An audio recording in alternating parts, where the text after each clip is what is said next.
with all the sameness in this world, we're oftentimes asked to be creative, and creativity is rewarded in our work, in our personal life. And however, there's not a lot of platforms for us to be creative. We're all watching the same news, we're all watching the same social media feeds, we're all watching the same trends, same things going viral. And yet here we're asked to be creative by our clients, by our loved ones, or whatever situation that we're in. And so how do we get creative in this world where that seems to lack so much of that? And I think of actors. As a movie actor, they're, especially if you watch really good actors, they're allowed the freedom to dream, to do, be, create anything. Like anything is possible. They can be superheroes, they can go back in time and be historical figures, or be scientists, and then they can go from being a scientist to being a rock star.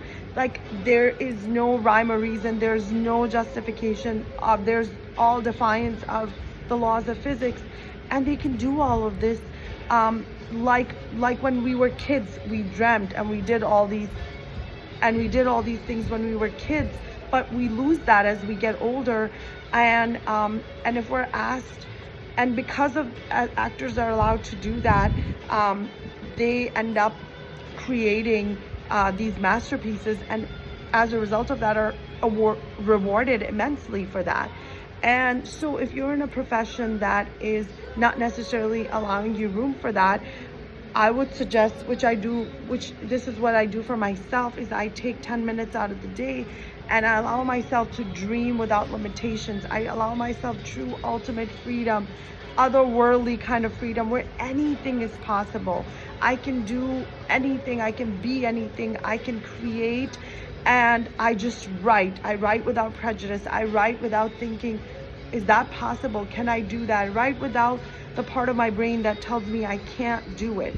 And just doing that for a few months has allowed a level of creativity to invoke that I never thought possible. That's childlike and it's wonderful. And I don't know if anything's gonna come of it, but that doesn't matter. But it gives you this sense of aliveness that we all could use a little bit of, don't you think?